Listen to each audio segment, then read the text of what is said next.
Good morning everyone, welcome to yet another session of weekly roundup. Myself Nilesh and I will be taking this session. In this session we will cover important development of the last week.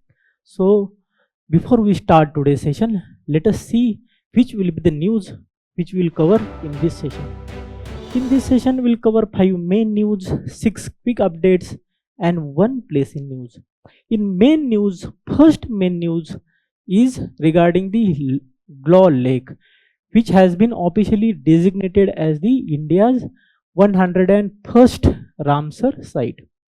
Then second main news is regarding Urban Cooperative Banks, as RBI have started the licensing of the Urban Cooperative Banks after nearly 2 decades.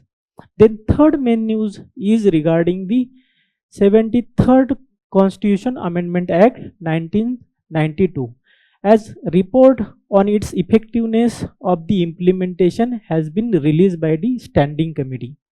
Then fourth main news is regarding Ballistic Missile Agni-4. This is the medium range missile and it has been successfully tested recently. And the last main news is regarding the Cloudburst, which have triggered the flash floods in the Jammu and Kashmir. In place in news, we will cover Lesotho. So without wasting any time, let's dive into the first main news of the week. The first main news of the week is regarding the Glaw Lake, which is in Arunachal Pradesh, and it has been officially designated as India's 101st Ramsar Site.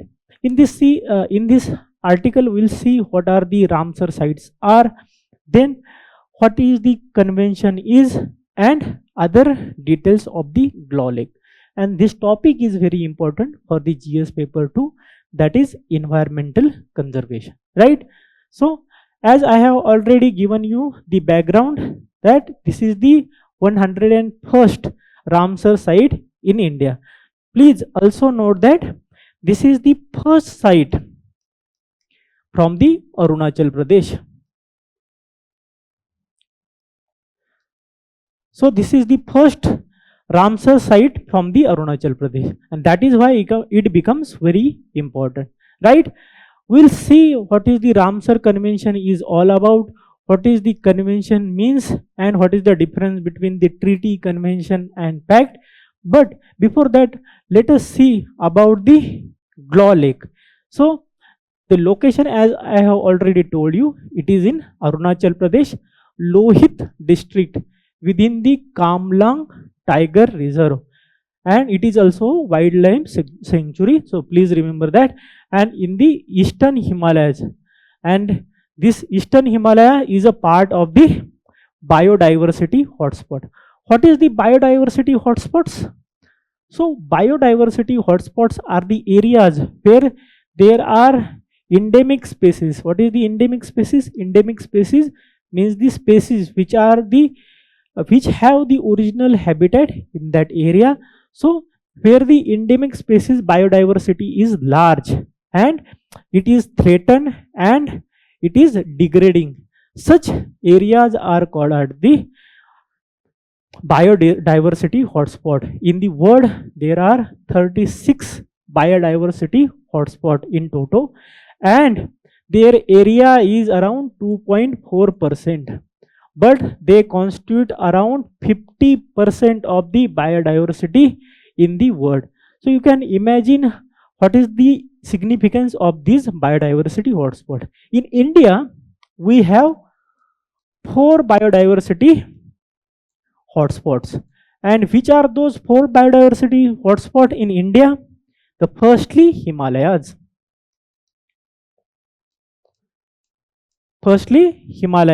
Then second, Indo-Burma. Then third, Western Ghats and Sri Lanka.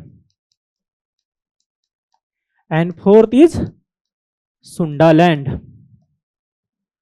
Right? So these are the 4 biodiversity hotspots which have the some area or overall area in India. Himalayas, you know, Indo-Burma is except the Assam, there are all the other northwestern state generally fall in the Indo-Burma region.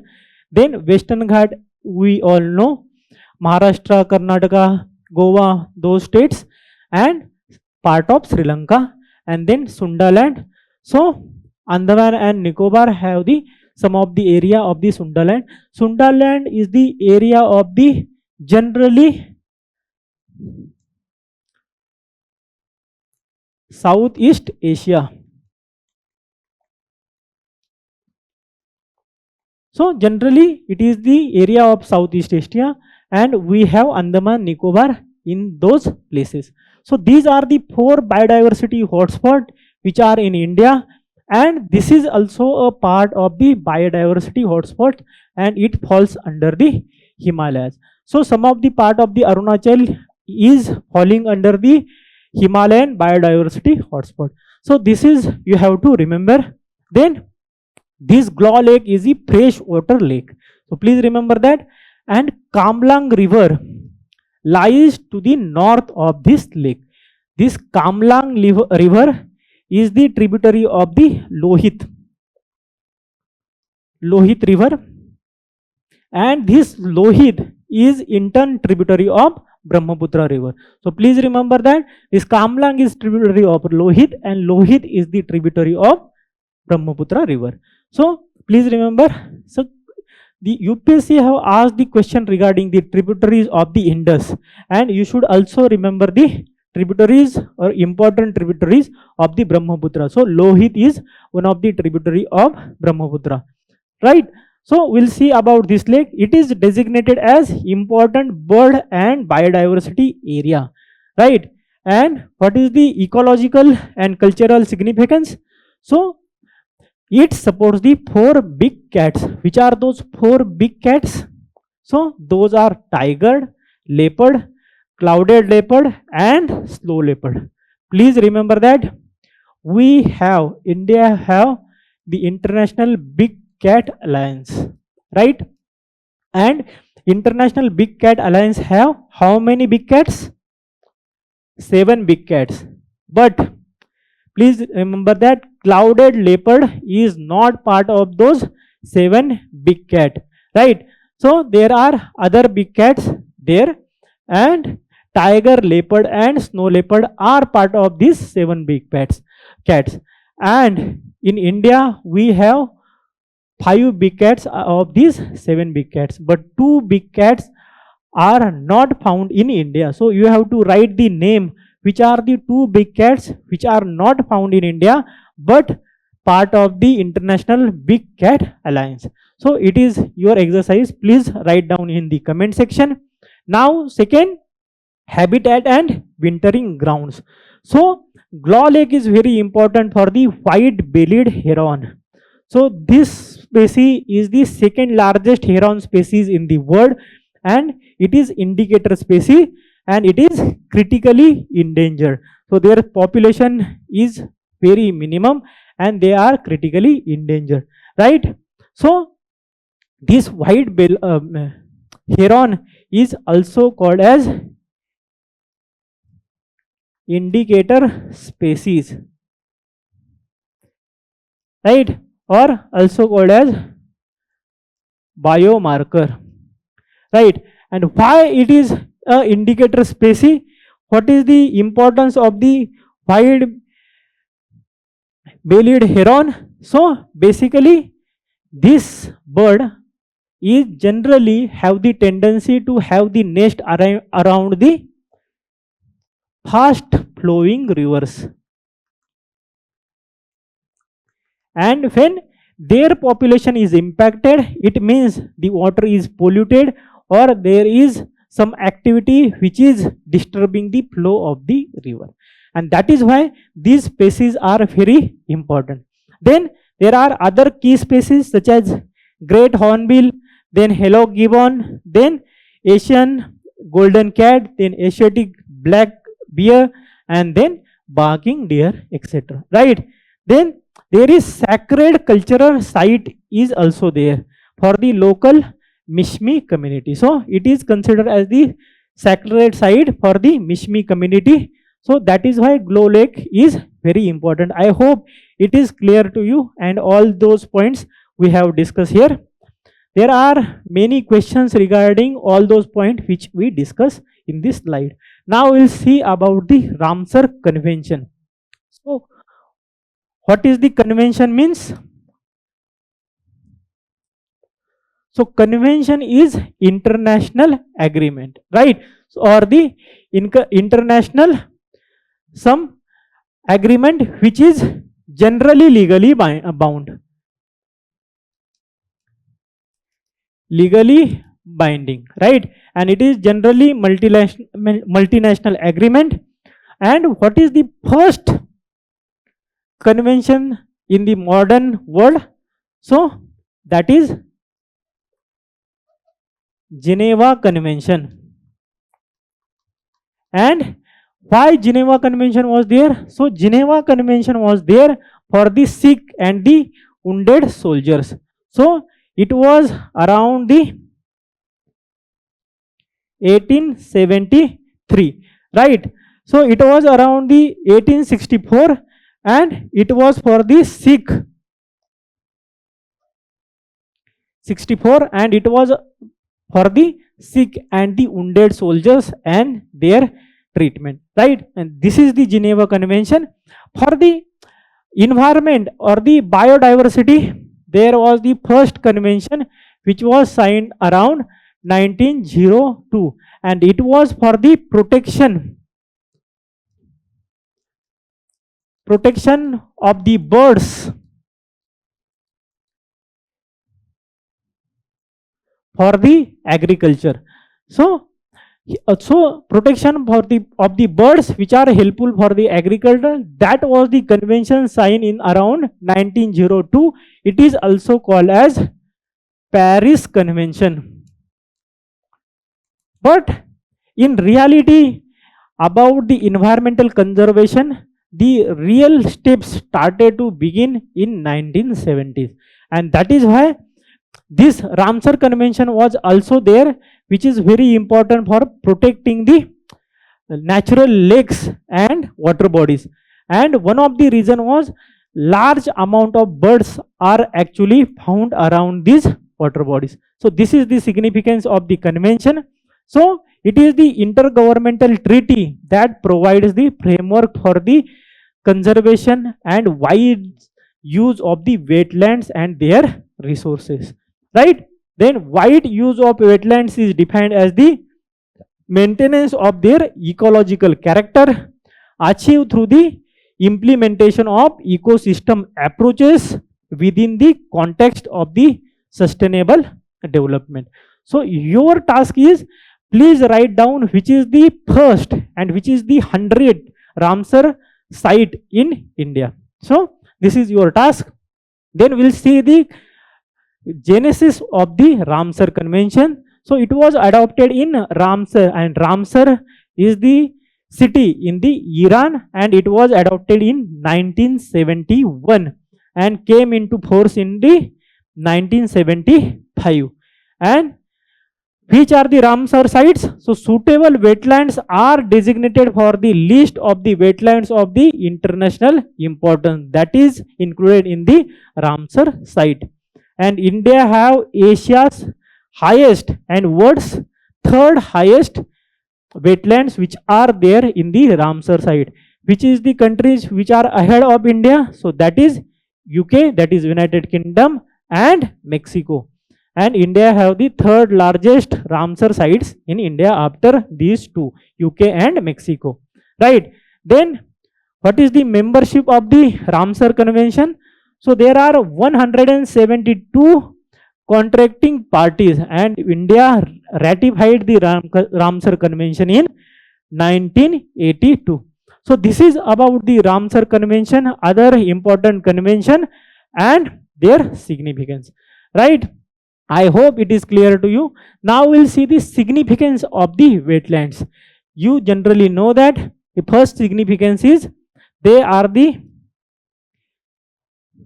storing the fresh water and recharge the groundwater. That is the first thing. Then they naturally filter and purify the water.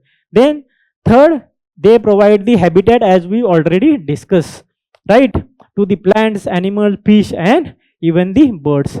Then they reduce the flooding by absorbing the excessive rainwater, and then they capture large amount of carbon, helping the combat climate change. And finally, they support the local communities through fishing and other activities such as ecotourism and all those things, such as Chilika Lake is very important for the ecotourism in that area and also for the fishing. So such are the significance of the wetland. I hope it is clear to you.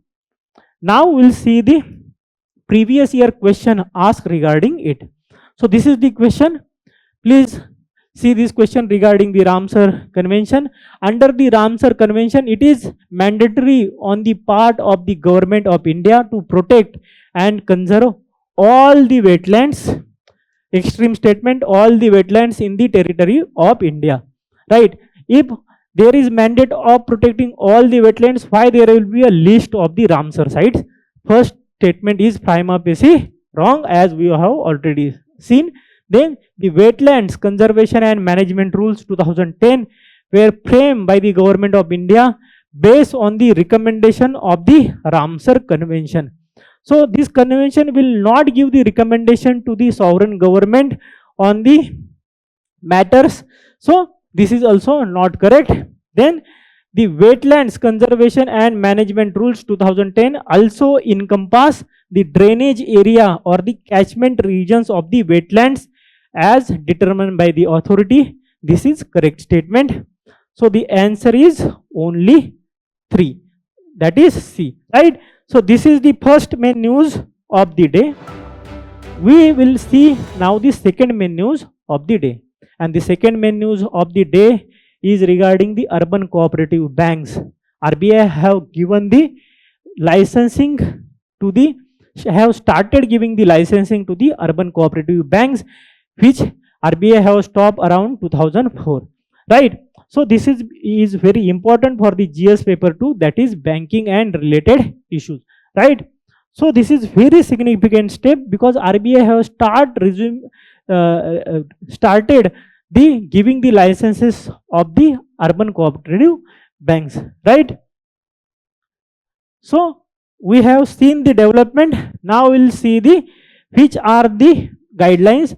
So RBI have given the guidelines for on-tap licensing, which will see what is the on-tap licensing for the Urban Cooperative Banks issued by the RBI, which will resume licensing the Urban Cooperative Banks after more than 2 decades, as we have already seen.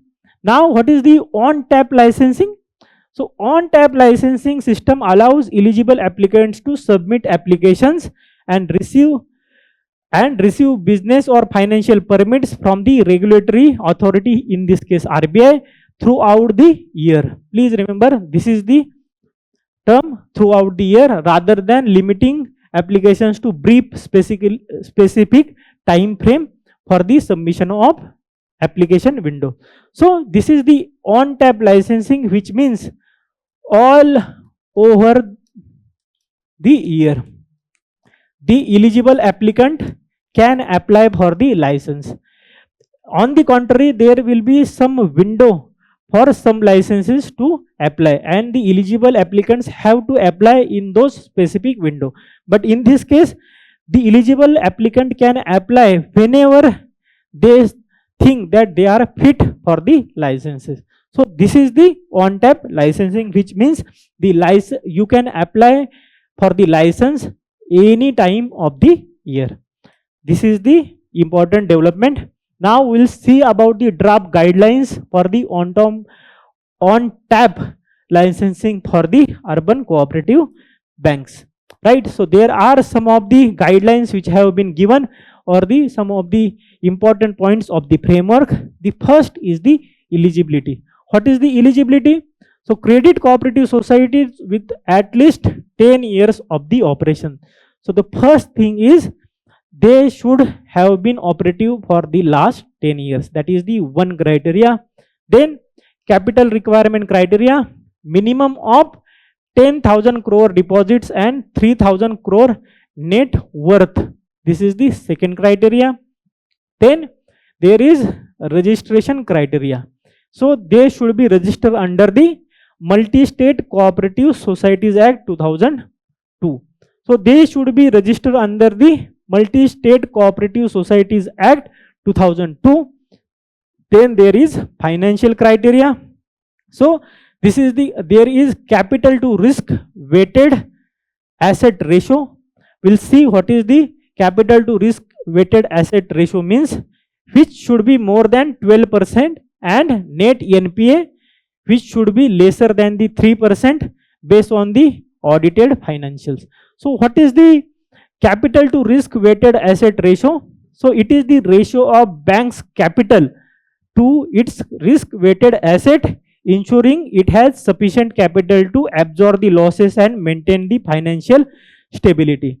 Which means if bank have 10% loans which may be there, which have the probability that they will not be returned by the borrower.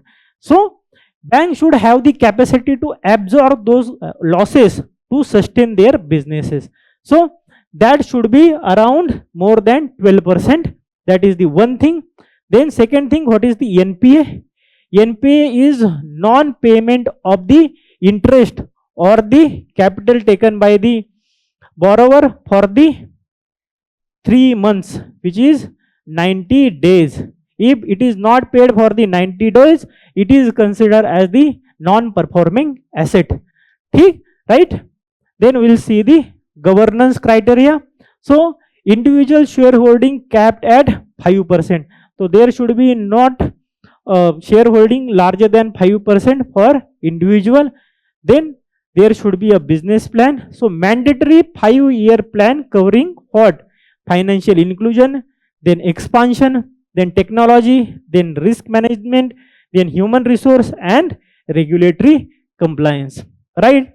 And what will be the regulation? So license urban cooperative banks will be governed by the Banking Regulation Act 1949, Reserve Bank of India Act 1934, and Foreign Exchange Management Act 1999, and Payment and Settlement Systems Act 2007, etc.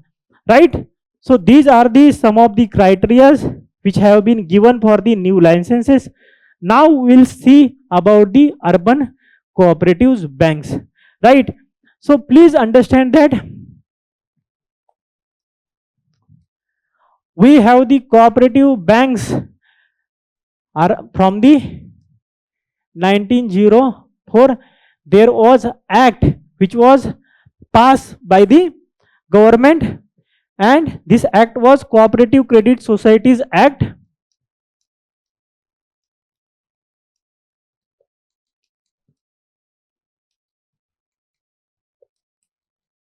which was passed in 1904. So this act was governing the cooperative societies, but before that, in 1883, there was Takkavi loans, which was given by the government for the improvement of the farmers or the improvement of the agriculture. So these Takkavi loans were also very important provisions, and after that, in 1889, there was first cooperative which was established in Baroda. It was named as Anonya Sahakari Mandali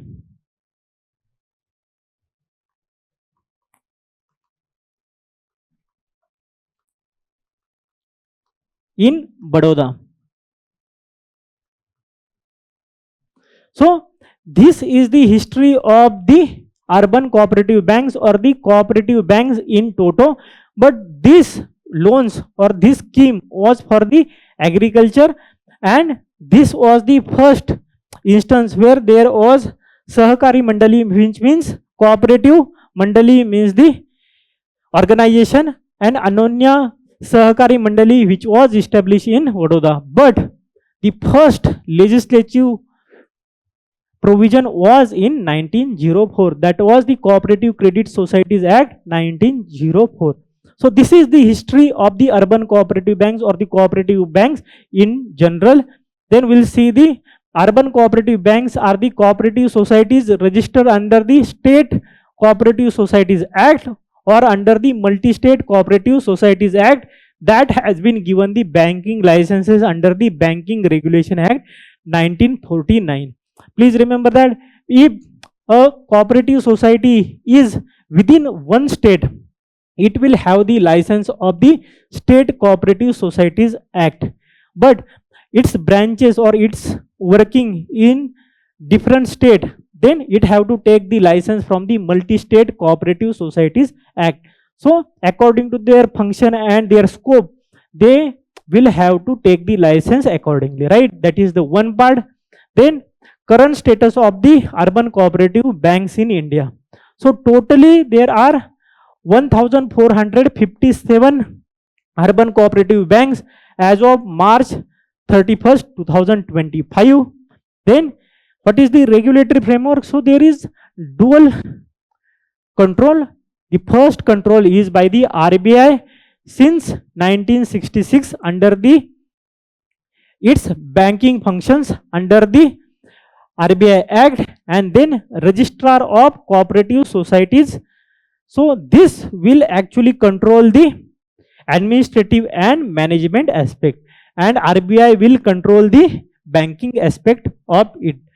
Then urban cooperatives have the 4-tier system, right? So it have the 4-tier system. In tier 1 there is around 100 crore provision. Then in tier 4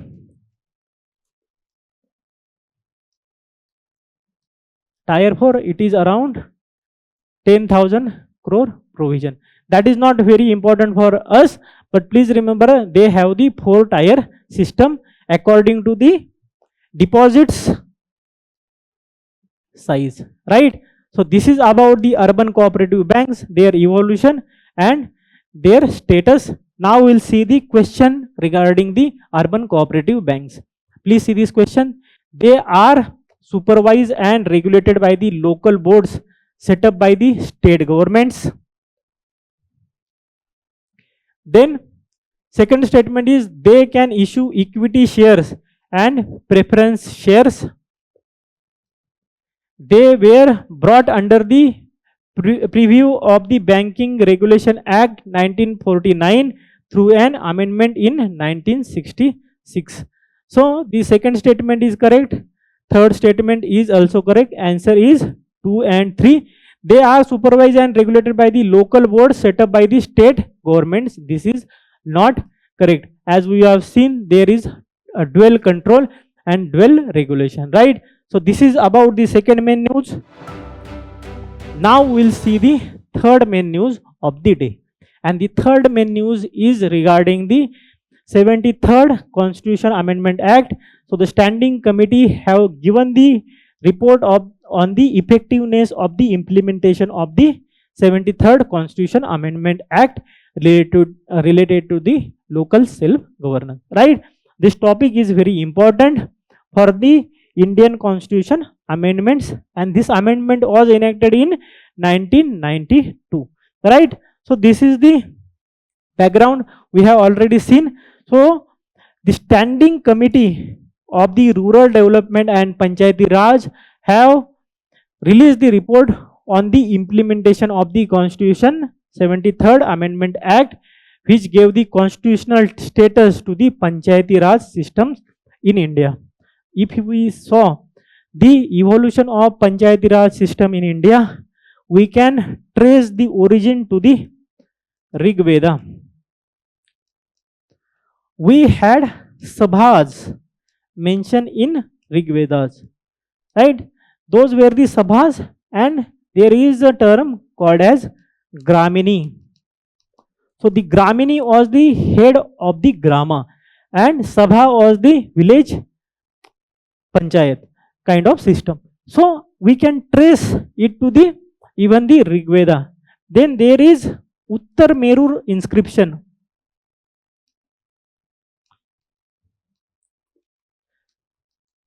this Uttarmerur inscription is talking about the Chola local self-governance, right? So this Uttarmerur inscription is talking about the Chola local self-governance around 1000 AD, right? So even then there was some system of local self-governance at the village level, and it is talking about the election, and it have given the details of how they were conducting the elections for the villages, and it is in the Uttarmerur inscription it is mentioned. Also in Discovery of India,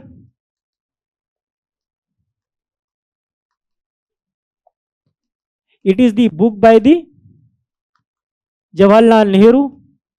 He talks about there were panchayat or the village panchayats in India from the ancient time, and they had both administrative and judicial powers, right? Then in Harijan, in 1942, Mahatma Gandhi gave the concept of village Swaraj or Gram Swaraj, right? So we can trace the evolution of panchayats from the ancient India till the uh, pre-independence India, right? Then in Constituent Assembly, it was decided that the panchayats will not be given the place in the governance directly, but it was added in the DPSP. Article 40 talks about the village panchayats, which is the Gandhian principle, right? So Gandhiji wanted to have the village panchayat where village would be administered by the republican system, and it will have the self-sufficiency and self-independent for its needs from the neighboring villages. So this was the concept of the Gandhiji, and in reality there was no direct mention of the panchayats in the Constitution of India originally, right? But in 1952 there was block development program, and in this program what happened, there were blocks of the 200 or the 300 villages, and those were seen as the unit of the development of the rural India. And then it was proposed that there should be having the panchayats at the village, block and district level, and that is why in 1959, on the recommendation of Balwant Rai Mehta Committee,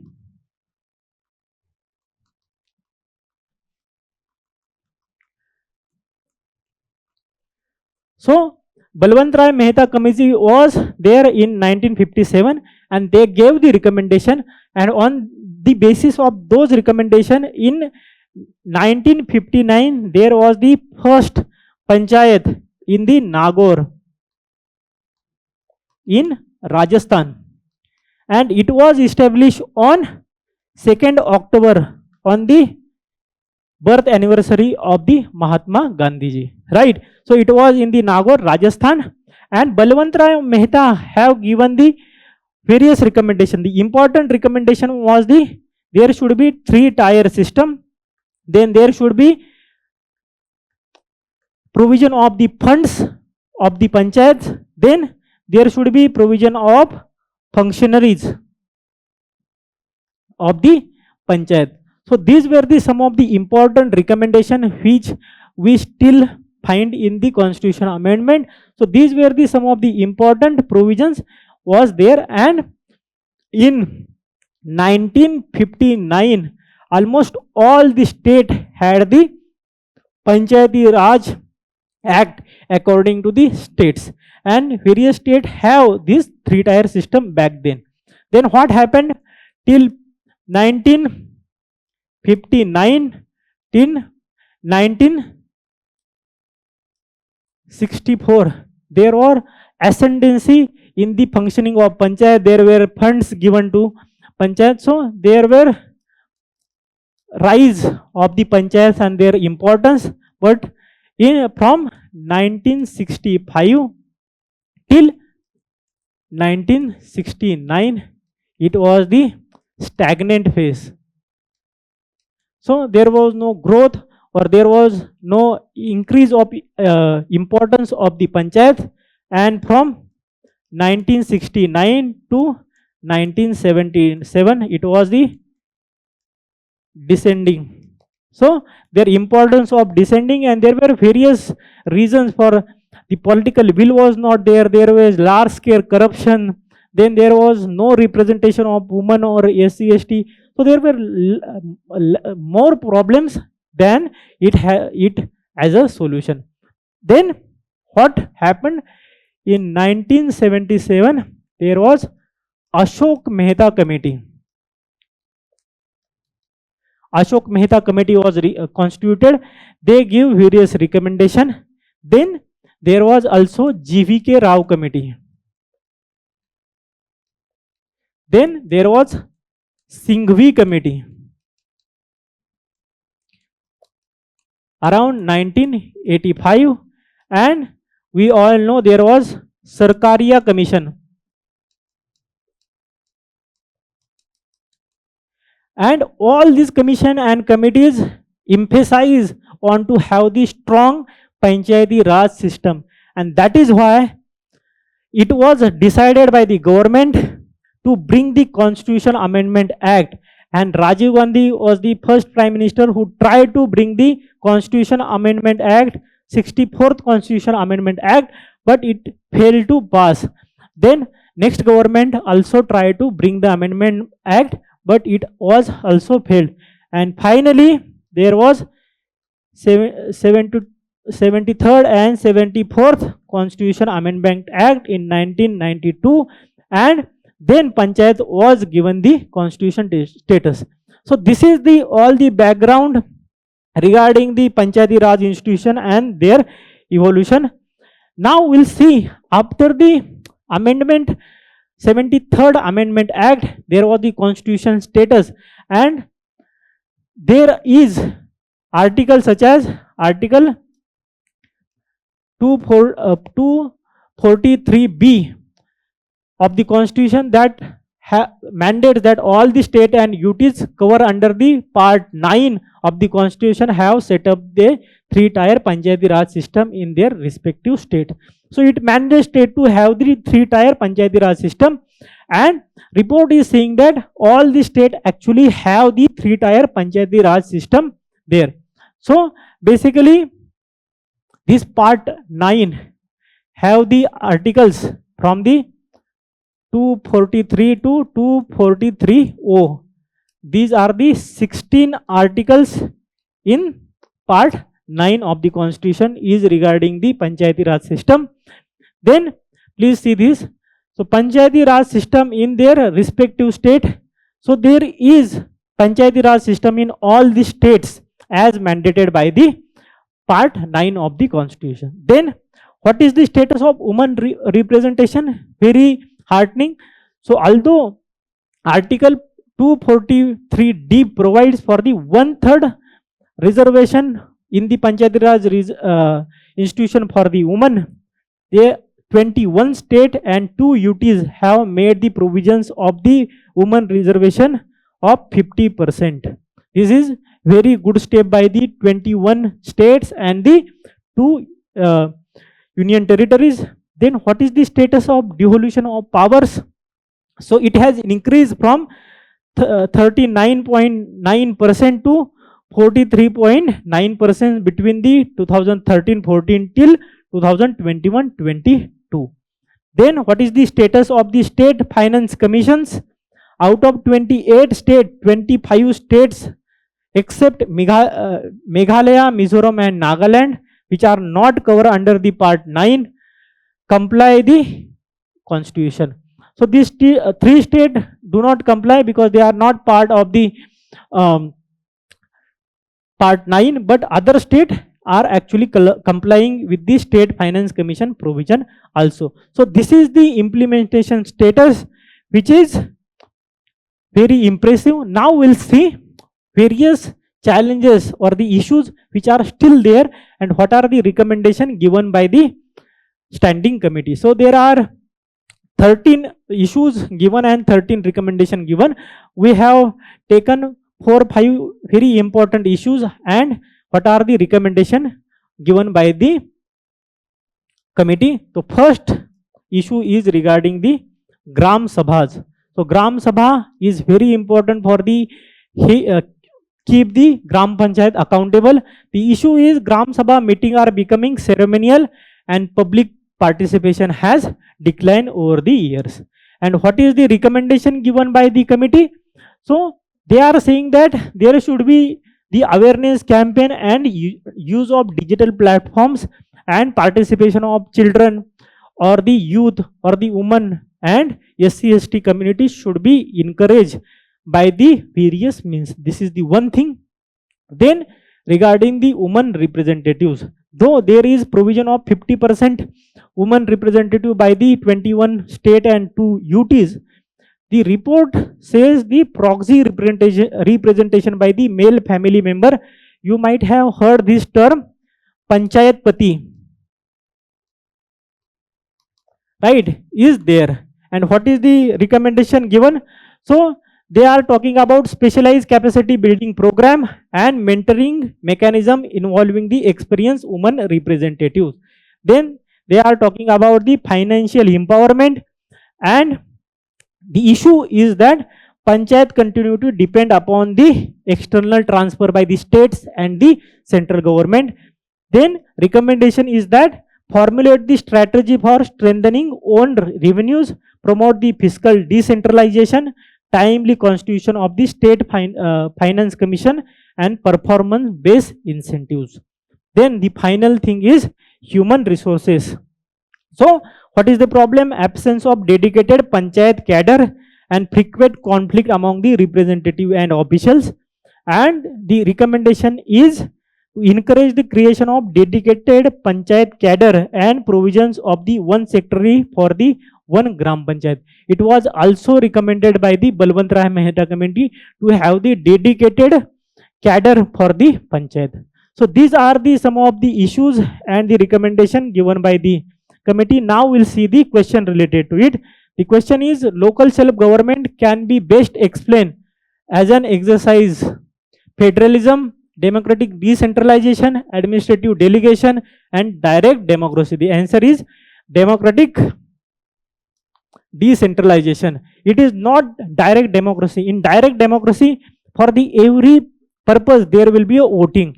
Means there will be no representatives for the laws also. People will be directly voting. That is why direct democracy is not true. The correct answer is democratic decentralization. Right? I hope it is clear to you. Now I have given 2 questions for your homework. Please write the answer of this question at your home and give the answer of this question QA in the comment section. Right? Now we'll see the next main news of the week. The next main news of the week is medium range ballistic missile Agni-4 was successfully test fired by the India, and this is very important for GS paper 3, that is indigenization of the technology, right? So we have seen the development. The development is the test demonstrated the missiles operational readiness and the confirm all the critical system performed in line with the expected parameters, right? Now we'll see about the Agni missile. Question can be asked regarding the Agni missile. There was question about the Agni missile in the previous year also. So it is possible that UPSC may ask the question again. Let us see about the Agni missile. So Agni program was evolved from the re-entry vehicle technology demonstrated in a family of ballistic missiles with varying ranges under the India's very important integrated guided missile development program. We'll see about the integrated missile guided missile development program in detail in the subsequent slides. Then there are various stages of the Agni missile. There is Agni 1, Agni 2, Agni 3, Agni 4 and Agni 5 according to their ranges, right? So Agni 1 is the 2-stage liquid solid propulsion. Please remember that it is the 2-stage and liquid solid propulsion missile, operationally limited by a long deployment time and mobility constraint. Then the Agni 2, this is also 2-stage solid propellant design range of approximately 2500 km.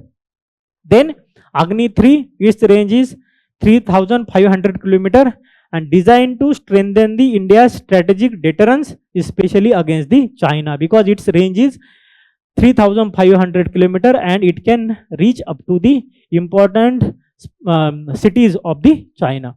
Then there is Agni 4.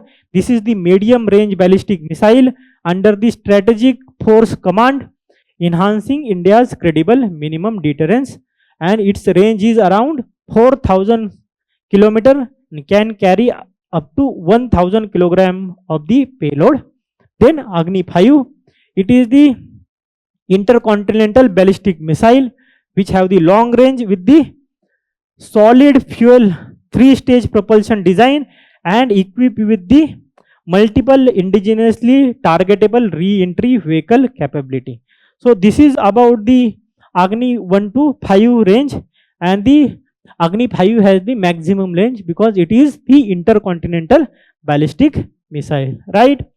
Now we'll see about the ballistic missiles. What are the ballistic missiles?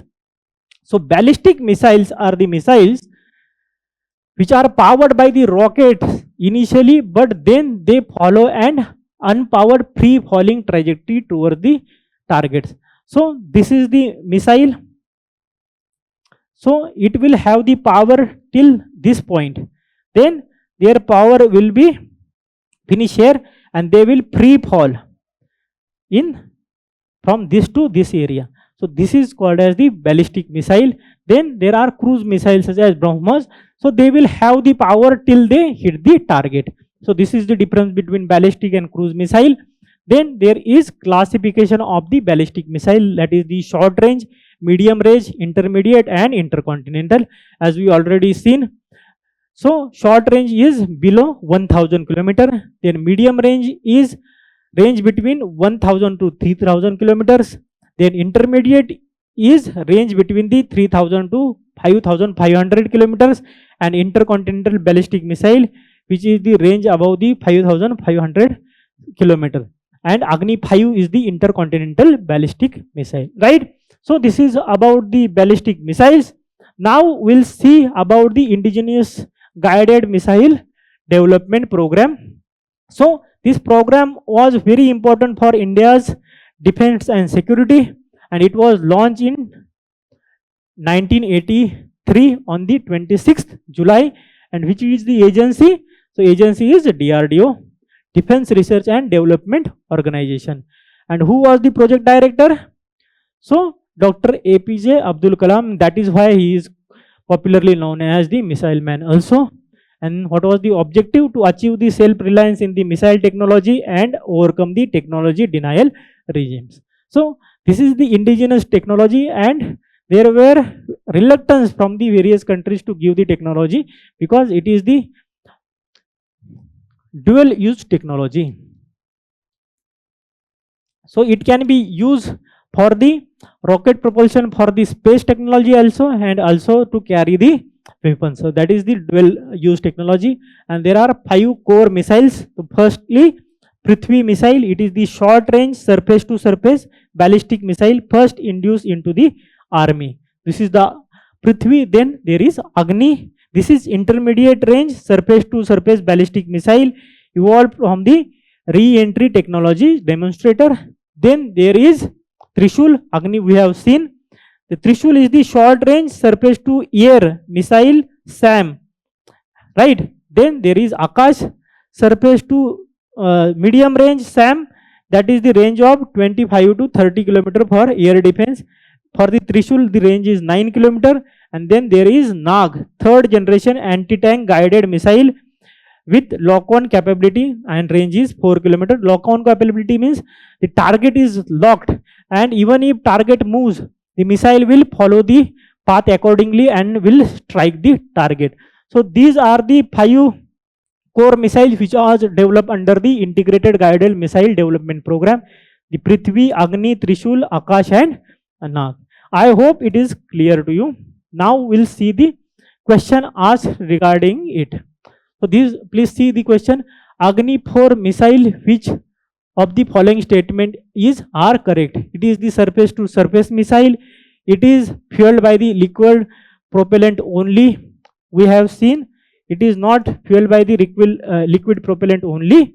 It can deliver 1 ton of the nuclear warhead about 7,500 kilometers away. This is also not correct. Answer is 1. That is 1 only surface to surface missile, right? Please see this question. You have to give the answer of this question. Very simple question. So give the answer in the comment section. Now we'll see the last main news of the day. So last main news of the day is the cloudburst in the Jammu Kashmir. This is very important for the GS paper 1, that is important geographical phenomena, and GS paper 3, that is the disaster management. We'll see what is the cloudburst is and what is the mechanism which is there in the cloudburst. So unlike typical monsoon rains that are steady and widespread, cloudburst are localized, affecting the small areas, right? So that is why cloudbursts are very dangerous and they cause the huge destruction. What is the definition? According to the IMD, Indian Meteorological Department, cloudburst is when the rainfall is about 100 millimeter or above in 1 hour recorded over the place that is roughly less than 100 square kilometer area. It is classified as the cloudburst event, right? Then there are frequent as they occur only via orographic lift, and then occasionally when warm air parcel mixes with the cooler air, resulting the sudden condensation. We'll see how the cloudburst generally happens via diagram, and try to draw such diagram in your answer also, so you will get the good marks in the geography answers, right? Then what is the forecasting? So using the Doppler radars, it is possible to forecast the possibility of cloudburst about 6 hours and sometimes 12 to 14 hours in advance, right? Then it leads to the flash floods, dam breaches, then mudslides, then landslides, resulting in casualties, damage to home, roads, public infrastructure and environmental ecosystems, right? So this is about the cloudburst. So before we see the way forward, we'll see the how cloudburst actually happens. So basically, when there moist air, when there will be a moist air and it hits the slope of the mountains or the hills, and then there is sudden uplift of these clouds, and this sudden uplift, what happens?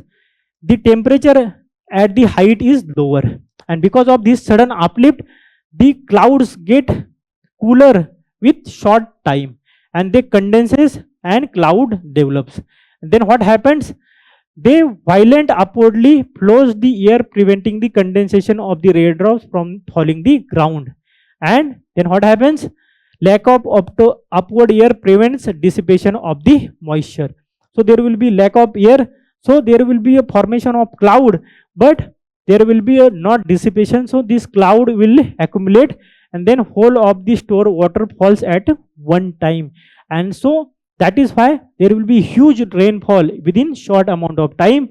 And because this rainfall is in the mountainous region, so it will have the gravitational force also, and it will cause great havoc in the downstream region. So this is the mechanism of the cloudburst. You can draw such diagram in your answer. So what is the way forward? So firstly, there is National Disaster Management Plan 2019. So it is giving the responsibilities to the state to enhancing capabilities of the urban local bodies. Then there is center responsibility, develop database management system relating to the hailstorm, cloudburst and the climate change. Then under the mission Mausam, India also plans more than double its radar network from current 40 or so and use artificial intelligence to better predict the hyperlocal events such as cloudburst. Right? Now we'll see the previous year question asked regarding the cloudburst. The first question is explain the mechanism of cloudburst in the context of Indian subcontinent. Discuss two recent examples. So recently also there was cloudburst in Arunachal Pradesh and also in Kerala and also in the Jammu Kashmir. So there were more events. The question was in 2019 and we have discussed the mechanism of the cloudburst, right? So try to give the answer and see this question. Frequency of urban floods due to the high intensity rainfall is increasing over the years. Discuss the reason of the urban floods and highlight the mechanism for preparedness to reduce the risk during the events. Please write down this answer also. Right? Now we'll see the place in news of this week. And this week's place in news is Lesotho. Lesotho and its capital is Maseru. What is the development? India and Lesotho review the bilateral ties to strengthen the South-South cooperation. Right? See this country Lesotho, it is surrounded by the South Africa totally. Right? So it is surrounded by the one country, that is South Africa.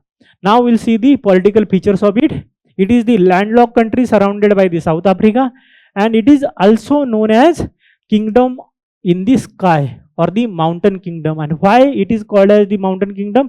Because its elevation or the lowest point of its elevation is 1400 meter. So it is very high and that is why it is called as the Mountain Kingdom or the Kingdom in the Skies. What is the geographical feature? Only country in the world entirely above the 1400 meter elevation. This is very important. Then major ranges. This is the Drakensberg and the Maloti mountains. These are the major ranges and very important because their elevation is because of these mountains, Drakensberg and the Maloti. And then Orange River originates in the Lesotho highlands and the actually lowest point is of the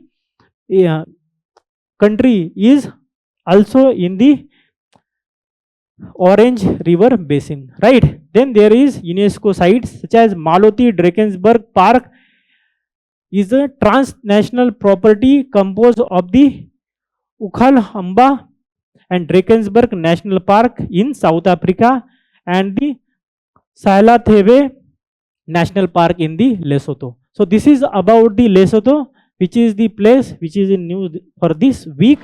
Now we'll see the quick updates of this week. The first quick update of this week is the Pamba River. What is the development? Heavy rainfall in the Sabrimala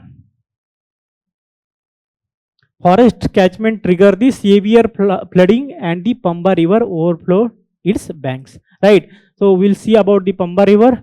So known as the Dakshin Ganga or the Ganges of the South or the Dakshin Bhagirathi. Please remember that in real sense or the in reality Godavari is called as the Dakshin Ganga, but Pamba River is also called as the Dakshin Ganga because of it is very sacred in this region in the Kerala, and that is why in the local dialect it is called as Dakshin Ganga also or the Dakshin Bhagirathi.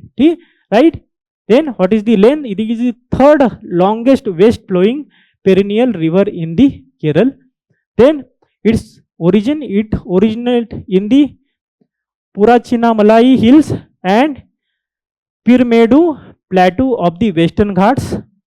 Then its course, it flows into Vembanad Lake before draining into the Arabian Sea, and its cultural significance is sacred to the Sabrimala pilgrimage, host Maramon and the Cheruko Puja convention, and is renowned for the Aranmula Vallam Kali, that is the snake boat race, and Aranmula Kannadi, the craft, which is also very famous. So this is about the Pamba river. Now we'll see about the Hoysalas. What is the development? So the 12th century Viragaddu, we'll see what is the Viragaddu is. Discovered at the Neeragunda in the Karnataka, throws light on the Hoysala ruler, right? And which is the Hoysala ruler? So Vishnuvardhana. So Vishnuvardhana was the Hoysala ruler, please remember that. And what is the Viraguddus? So Viragallus are the hero stones or the memorial stones placed in the honor of warriors. And discover Viragallu carry Kannada inscription mentioning the death of Hoysala ruler Vishnuvardhan in 1141 AD. Right, now we'll see about the Hoysalas, very important. Rule many parts of today's Karnataka and Tamil Nadu between 11th and 14th centuries. Then Belur and Holebid in the Karnataka were the capitals of the dynasty. Then the founder was Nripakama II. And the sacred emblems of Hoysalas comprising temples of Chennakeshwara in Belur, then Hoysaleshwara in Holebidu, and Kesava in Somnathapura were declared UNESCO World Heritage Site. The question was also asked regarding it. So please remember this thing. Then third quick update is regarding the Chandipura virus, and it is very important. It is in news. Why it is in news? So center deploys National Joint Outbreak Response Team at multi-institutional probe intensifies into Chandipura virus outbreak, and there are many people have died because of this virus. So we'll see about the family of this virus. It is the member of the Rhamdoviridae. So it is the Rhamdoviridae family, which includes the rabies also, and it is the bullet shape enveloped virus with single stranded negative sense RNA genome. Please remember that. And it's first identified in 1965 in Chandipura village. It is in Maharashtra in the Nagpur region. Then the vector primarily transmitted by the sandflies, mosquitoes, ticks may act as the secondary vectors, right? Then cause Chandipura viral are mainly affecting the children under the 15 years. And what is the symptoms? Sudden high fever, vomiting, altered sensorium, then seizures, and rapidly progressive acute encephalitis. Then what is the treatment? So there is no specific antiviral drugs or the vaccine which is available there. So this is the development of the Chandipura virus. Now we'll see the next quick update. Next quick update is nitrosamines. And what is the development? So rising consumption of processed foods, pharmaceuticals, and the chemically treated water has increased the concern over the human exposure to nitrosamides. What are the nitrosamides? So these are the class of chemical compounds formed when amines react with the nitrites or the nitrates under the conditions such as heat, acidic pH, or oxidizing environment, and its formation can form during the food processing, storage, cooking, water disinfection, and in the human stomach also. And what is the health impact? Long-term exposure is associated with the increased risk of cancer. And key component is N-nitro sodimethyl amine is the one of the most potent nitrosamine found in the water and medicine. So this is about the nitrosamines which are in news and very dangerous for the human health and can cause cancer also. Then the next quick update is regarding the windfall tax. What is the development? So government of India have high windfall tax on the petrol, diesel, and aviation turbine fuel ATF exports. And what is the windfall tax? So windfall tax is tax imposed by the government on certain industries that experience significantly above average profits due to the favorable economic conditions. The purpose is to redistribute the excessive profit in the one area to raise the funds for the greater social good. So what happened? Because there was price increase in the crude oil, so the other prices of these fuels also increase, but then international prices drop, but their prices did not drop, and that is why the profit was increased exponentially, and that is why this windfall tax will absorb those profit and those will be deployed for the social benefits or the social goods, right, or the greater social good. The government justify the tax by asserting that these profits are not solely due to the tax entities efforts but also due to the external factors, right? So we have discussed what are the external factors, that is the decrease in the price of the crude oil per barrel, right? Then we'll see the last quick update. Last quick update of the day is Dhimsa dance. Over 13,000 tribal women and girl students performed the largest Dhimsa dance at Alluri Sitarama Raju International Airport in Bhogapuram, that is Visakhapatnam, earning Guinness World Records recognition. We'll see the Dhimsa dance. So it's original. It is traditional folk dance of the Araku Valley Hill tribes in the North Andhra, and performers are usually performed by the 15 to 20 tribal women in traditional attire and ornaments. And what is the dance style? Circular group dance synchronized to the rhythm of native instruments. What are the instruments used? So it are accompanied by the mori, this is the wind instrument, then thudum, this is the drum, and then dappu, this is the percussion instrument, right? And what are the occasion when this Dhimsa dance is performed? Performed during the weddings, then harvest festival, community gathering, and other festivals and the other events which are the celebrations are occurring, right? So this is about the Dhimsa dance. This is all about this week's weekly roundup. I hope it will be helpful to you.